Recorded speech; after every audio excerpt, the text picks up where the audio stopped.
18h10 à Alger. Madame, Monsieur, bonsoir, bienvenue dans ce 24 heures Afrique à la une de l'actualité. Clap de fin à Boumerdès en Algérie de la 12e édition de l'université d'été du Front Polisario. Occasion pour le représentant légitime du peuple sahraoui de réaffirmer le droit inaliénable du peuple sahraoui à l'autodétermination et à l'indépendance du joug du colonialisme.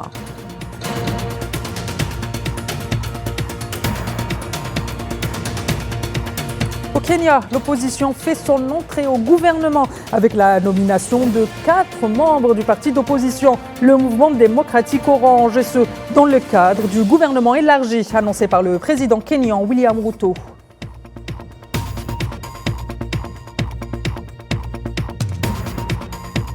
La mobilisation diplomatique africaine en faveur de la Palestine ne faiblit pas. Le président de l'Angola, Joao Lourenço, appelle le Conseil de sécurité à reconnaître l'État de Palestine.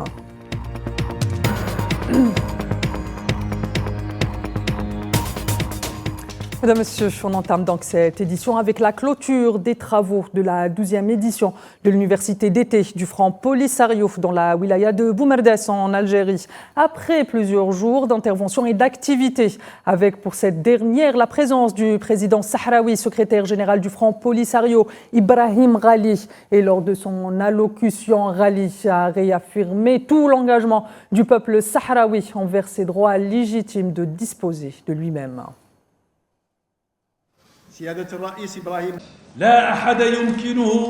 Personne ne peut contraindre les peuples à abandonner leurs droits légitimes et leurs terres spoliées. Des décisions arbitraires et injustes consistant à reconnaître une prétendue souveraineté de la part de l'entité d'occupation sioniste sur les terres palestiniennes ou celle du régime du Makhzen marocain sur le Sahara occidental est en soi un comportement agressif et contraire à la Charte des Nations Unies et à ses décisions. Les Nations Unies doivent en urgence permettre à la délégation de la MINURSO de parachever sa mission, dont le Conseil de sécurité l'a chargée, consistant en l'organisation d'un référendum d'autodétermination conformément au plan de règlement onusien et africain de 1991.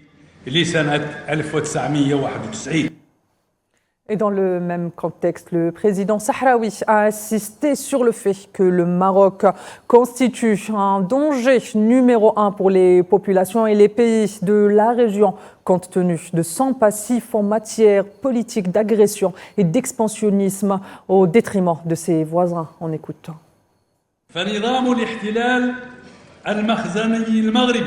Le régime d'occupation du Makhzen marocain constitue aujourd'hui un réel danger car il a ouvert grand les portes aux agendas belliqueux de l'entité sioniste dans notre région. En s'abandonnant à ses plans et en les enjolivant et en se liant à elle militairement et sécuritairement et en œuvrant avec elle jour et nuit à la mise en œuvre de ses politiques d'agression et ses crimes contre l'humanité en direction du peuple palestinien frère.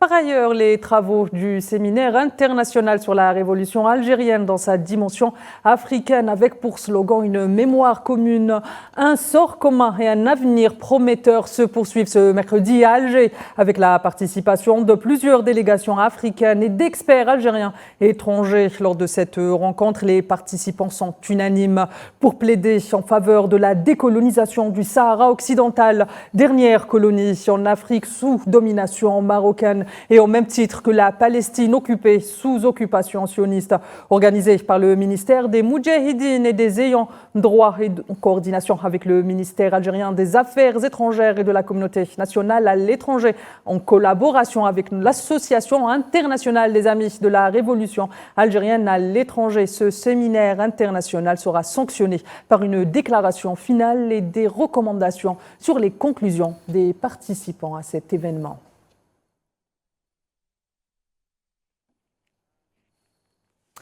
En Éthiopie, les opérations de secours se poursuivent ce mercredi, 48 heures après le drame et ce glissement de terrain qui a coûté la vie à près de 230 personnes dans une zone isolée du sud du pays où les acteurs humanitaires acheminent de l'aide à plus de 14 000 personnes doivent être évacuées urgemment. Le dernier bilan provisoire en date publié hier par les autorités de la zone administrative de Gofa a fait état de 229 morts, 148 hommes et 81 femmes.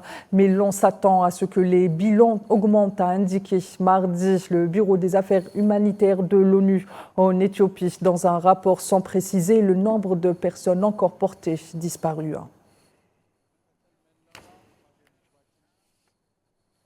Sécurité en Somalie, où le ministère de la Défense du pays a annoncé un nouveau bilan quant aux terroristes du groupe Al-Shabaab neutralisés lorsqu'ils tentaient de fomenter une opération terroriste dans le Jubada House.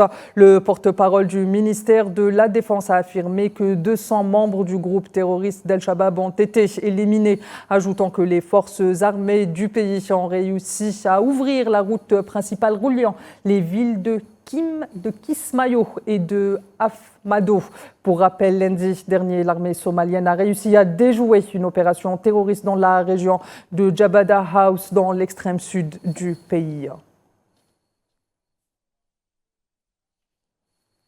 Je vous le disais en titre, l'opposition fait sa grande entrée au gouvernement au Kenya, plus d'une semaine après avoir limogé la quasi-totalité de son gouvernement pour répondre au mécontentement populaire à l'origine d'une manifestation qui a fait au moins 50 morts. Le président kenyan William Ruto poursuit les nominations en vue de former un gouvernement élargi. 4 noms connus pour leur appartenance au parti d'opposition, le Mouvement démocratique Orange, fondé en 2006 par l'ex-premier ministre Raila Odinga. Ainsi, John Mbadi s'est vu confier le portefeuille des finances. James Opiyo Wandayi a été nommé ministre de l'énergie et du pétrole. Hassan Ali Joe désigné au poste de ministre des Mines et de l'économie de la mer. Et Wisifil Oporanaya au ministère pour le développement des opérations, des coopératives et des PME. Pour rappel, vendredi, le président kenyan avait déjà nommé 11 ministres. Kenya's credentials as a democrat. I commend the leadership of diverse organizations. Je félicite les dirigeants de diverses organisations des secteurs publics et privés, y compris les partis politiques, pour leur réponse encourageante à ma demande de consultation sur la formation d'un gouvernement à base élargie. Leur volonté de mettre de côté leurs positions et intérêts partisans afin de rejoindre un partenariat visionnaire pour la transformation radicale du Kenya est un geste historique de leur patriotisme.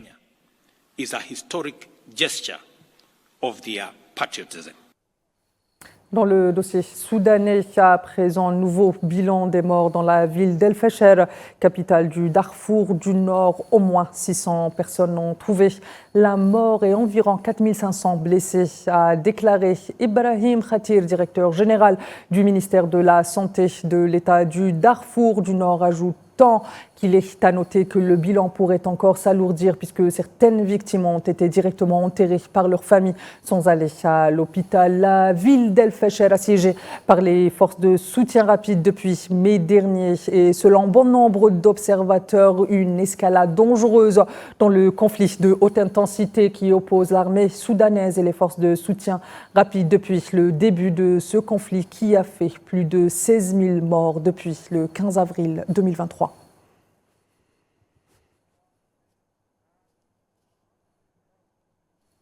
Le président angolais João Lourenço a appelé le Conseil de sécurité de l'ONU à prendre ses responsabilités envers le peuple sahraoui et à mettre en œuvre la résolution du Conseil de sécurité des Nations Unies qui appelle à la création de l'État de Palestine. Déclaration faite en marge d'une rencontre qu'il a réunie avec le Premier ministre portugais. Em termos vigorosos, À proprement parler, nous demandons la mise en œuvre de la résolution du Conseil de sécurité des Nations Unies et qui appelle à la création de l'État de Palestine dans le cadre d'une solution de 2 États souverains voisins vivant côte à côte pacifiquement et amicalement.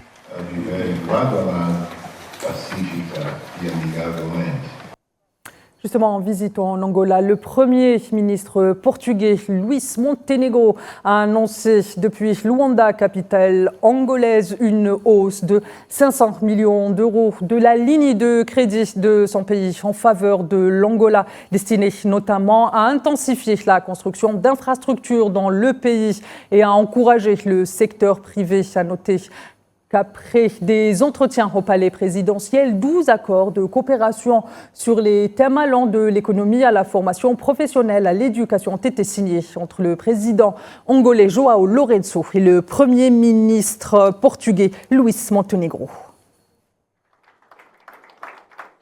Do ponto de vista da nossa relação économique. Du point de vue de nos relations économiques, l'annonce que j'ai faite de l'augmentation de 500 millions d'euros de la ligne de crédit Portugal-Angola est également une expression de la contribution du Portugal à la création d'infrastructures de base et décisive pour l'avenir de l'Angola.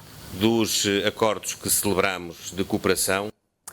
Le président angolais a, en marge de cette rencontre, appelé à la fin des conflits qui rongent plusieurs régions du continent africain et au retour de la paix et à la stabilité. On écoute. Le cadre actuel des relations internationales est complexe et comporte des dangers qui exigent de nous tous une vision réaliste et pragmatique des voies à suivre pour mettre fin au conflit qui se déroule à l'est de la République démocratique du Congo, au Soudan et dans d'autres régions du continent africain. Direction la Zambie, où le gouvernement a annoncé mardi que le projet de construction de 300 nouvelles tours de communication pour améliorer la connectivité Internet est en bonne voie et sera achevé d'ici la fin de cette année. En 2017, la Zambie et la Chine ont signé un accord cadre pour la deuxième phase de la construction d'environ 1000 tours de communication. Selon Félix Moutati, le ministre de la Technologie et des Sciences, ces tours sont destinés à améliorer davantage la connectivité après que le secteur des technologies de l'information et de la communication dans le pays ait connu une croissance de 28% l'année dernière.